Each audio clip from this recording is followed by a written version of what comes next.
Real Life Parent Guide. And today we're going to talk about the fact that our kiddos are going to be leaving in 6 months to run off to college, and how do we as families make the most of this? Yes, So, Kim, I know you've got one ready to leave.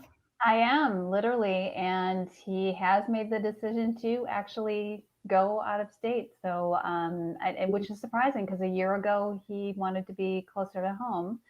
That was his, so trying to understand that, we're actually going to have a sit down tonight to understand a little bit more about the decision he's made, why he's made it. I hear that in part he's tired of being at home.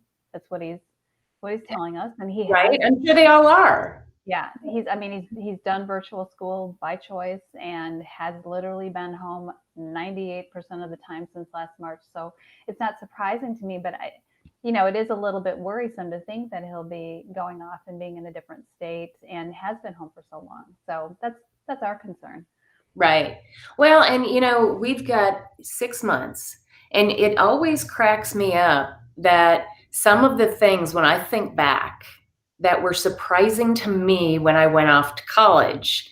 And one of the stories I always tell is I walked downstairs with my laundry basket, right? Set it down on the washer and dryer, and I was like, where's the laundry detergent? And they had like the pay things where you had to slide. And I was like, you have to pay for laundry detergent? And everybody's like, yes, Kristen, come on. And I'm like, that's a kid's mind, right? It's free at home.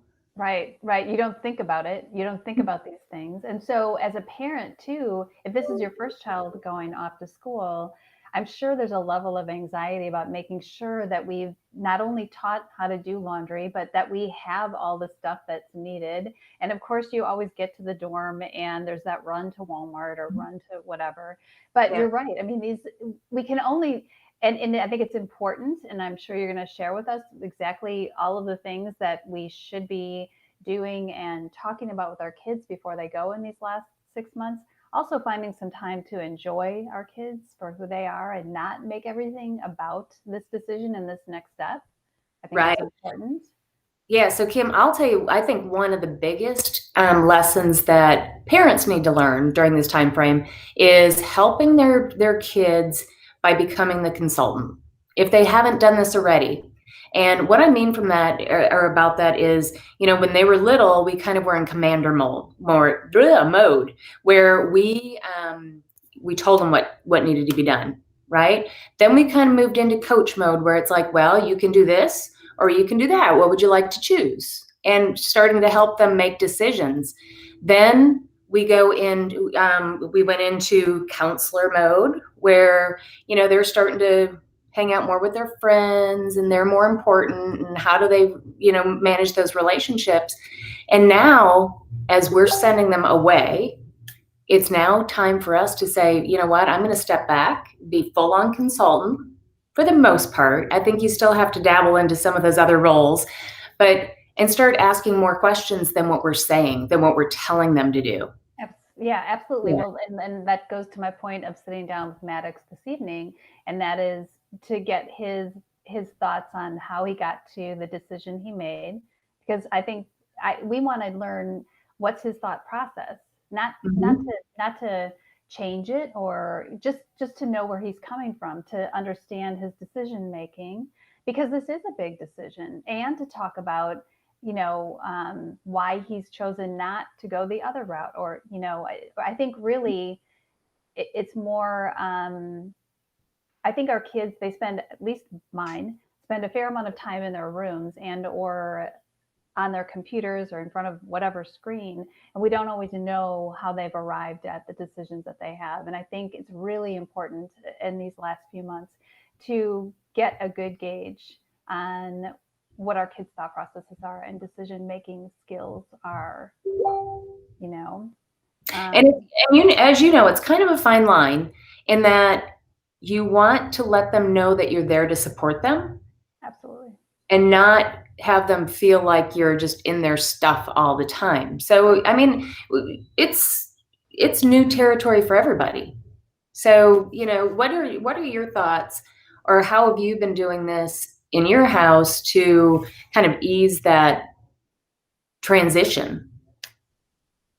I think a lot of it, as mentioned, comes down to having good open communication and making the time for that.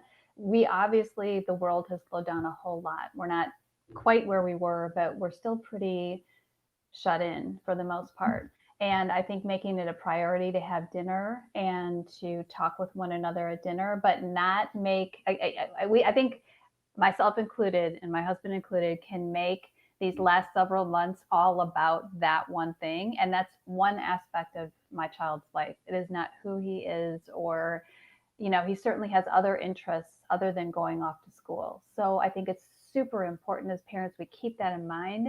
And I was going to say, I don't know if you're jumping to this or not, but one thing I'd like to do, so Maddox has, I believe he's decided to go to the University of Arizona.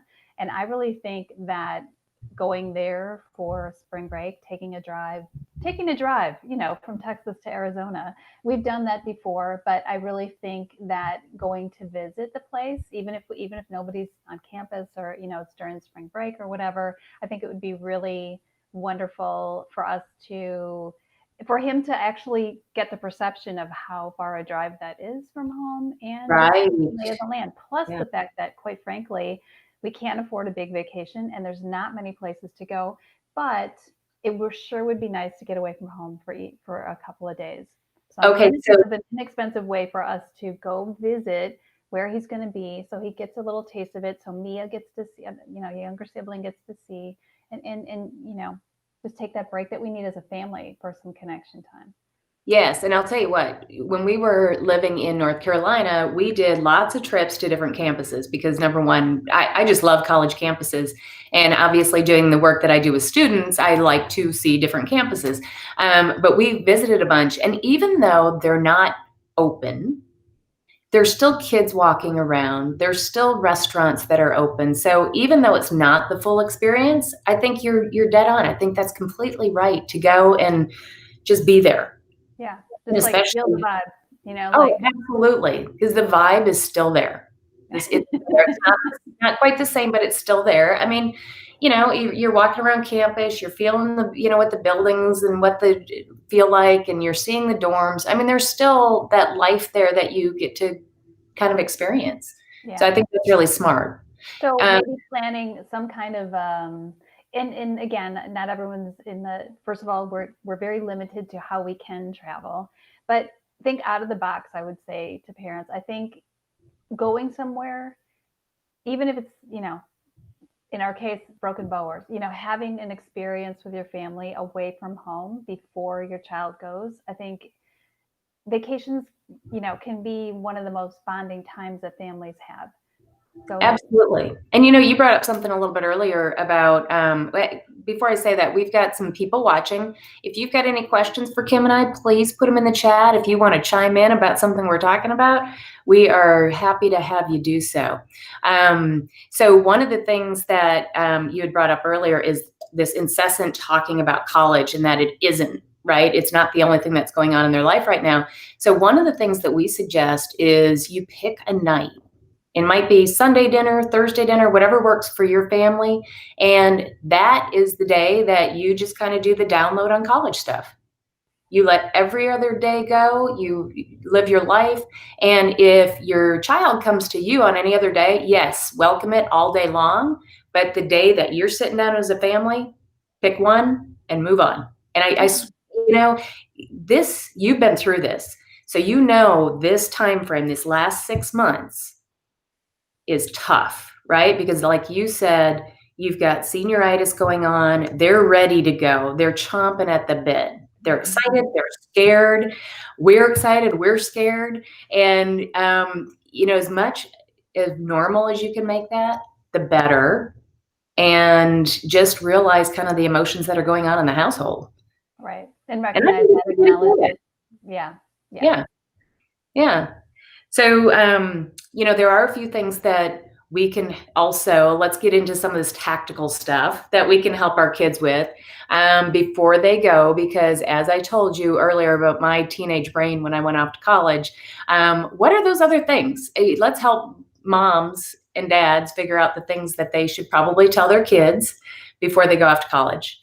Well, I think one of them is sitting down and really having a discussion about money management, what things are going to cost before, because sometimes you know, we don't even consciously avoid these conversations. Sometimes we're just in the mode of doing, and then all of a sudden a problem crops up, and your kid like calls you and says, I need money.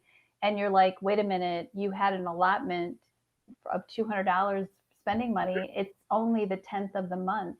So then you're having these like tense moments. Not that won't ever happen, but if you do a little sitting down beforehand, talk about, okay, you've got a meal plan that's going to cover this. We're going to give you this, or you've been earning X amount of dollars, or you need to get a job while you're on campus, whatever it is, so that they have, some kind of information and some frame of reference as to what they have to live on and how far that may or may not go. Yeah, and I'll tell you, I'm meeting with and having a Facebook Live with a financial expert we're going to talk about that too, about how do you prepare your kids? What types of conversations do you need to have? And I'll tell you, Kim, one of the biggest conversations that I see parents missing all the time is who's paying for college? Just even starting with that, not even talking about life skills, but I think that's a huge one. I think you're right. What does it cost to live every month? Because they're going to have food paid for. They're going to have their room and board paid for. So what other things are they going to spend their money on, and who's going to pay for that? And what kind of a budget are we going to set up? So that's huge. Right. Yeah. Another thing I think is another good conversation to have with your kids is what happens if you get sick or your roommate gets sick, because both of I myself, as a freshman in college, ended up with a kidney stone in the middle of the night. Not that we want to scare parents, but what would you do if you or your roommate got really sick? Like and my son Brigham ended up with his roommate had food poisoning in the middle of the night, and they needed to go to the ER. So just having that conversation so that they know, like, if something really, call us to consult with us, right? If there's something going on. However, if that's not the situation, making sure they have their health insurance card, making sure that they understand where their closest urgent care is or whatever. Usually on campus you go right to the there's a health office there. But if you can't do that, if it's a weekend or not hours, where do they go? So I think preparing them in those basic things is important as well. Absolutely. I'm typing some of this in the chat too, so that we have that. And if anybody has questions and would like to put in the chat, or you've got ideas of things that you should share with your kid before they go off to college. I mean, you've got the basics. You've got have them do laundry, have them cook a meal a week for the family, have them just so that they can ask those simple questions like, Mom, am I supposed to salt and pepper the chicken? Or, what does that look like? You'd be surprised how many things we take for granted that we do every day that, I think as a parent, go back to that whole consultant conversation. Think about the things you're doing every day and go, could they be doing this for me? Which, by the way, will help you out. And number two, it helps teach them just how to do some of this stuff. I'm amazed too, like kids today, they don't even know how to address an envelope, believe it or not. And that's something we did, but they don't have to do very often. You're right. I'm totally guilty of that. My kids write thank you notes, and they write the note, and I, for a long time, was writing the envelopes out, and I'm like, wait a minute, this is a life skill that they need to have. I mean, we don't send many letters in the mail anymore, but we still need to know how to do it. And then one of the last things that I want to talk about real shortly is that there are studies done also on not only preparing your child before they go to college, but what should they do while they're in college so that they have this life, a great life in college, and that it prepares them for life after. And there are 6 factors I think that are really important for parents to share with their teens. You've got, 3 of them center around how they're interacting with their mentors or their professors in college. Now, I can tell you personally, I never went and talked to any of my professors. In my art classes, I did because it was real one-on-one type stuff, but never in my big classes. And there's a study by Gallup. It's called the Gallup Purdue study that was done that talks about having a professor that got you really excited about the topic, that is a huge part of growth in college. Having a internship that is actually applied towards what you're learning is a huge benefit. Getting involved in extracurricular activities, having a mentor, somebody that you can talk to that can help you, figure out what your next steps are, and that's really involved and knows you well, that you're really having good conversations with. And that's not typically mom and dad. That's somebody outside of the home, that they can speak with. And then the other one is, and this one, it's having a professor that actually cared about you and that made you excited about the topic. So to do that, you've obviously got to have some conversations with the professor. But I thought those were really interesting, that if we can help our kids and say, okay, here are some of the things when you're in school that are going to be really important for your growth, and get them involved. So yeah, absolutely. Brigham ended up doing an internship in his field the summer of sophomore year. Their college really pushed them to do that, so he did that. And then junior year, same place, and he ended up getting hired full-time after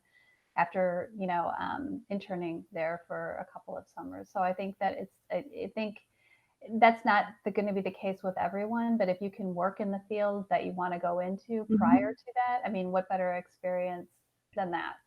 If nothing else, at least reaching out to somebody that's already doing that so that they can tell you what's real life look like. I remember sitting in that chair across from my first boss, and he's like, Kristen, I'd like you to go out and call 10 franchisees. And I was like, me? What? Again, it was one of those things you just don't know until you've been out there. But being able to talk to somebody that's already doing it and just say, what's real life look like? That's huge. Yeah. All right.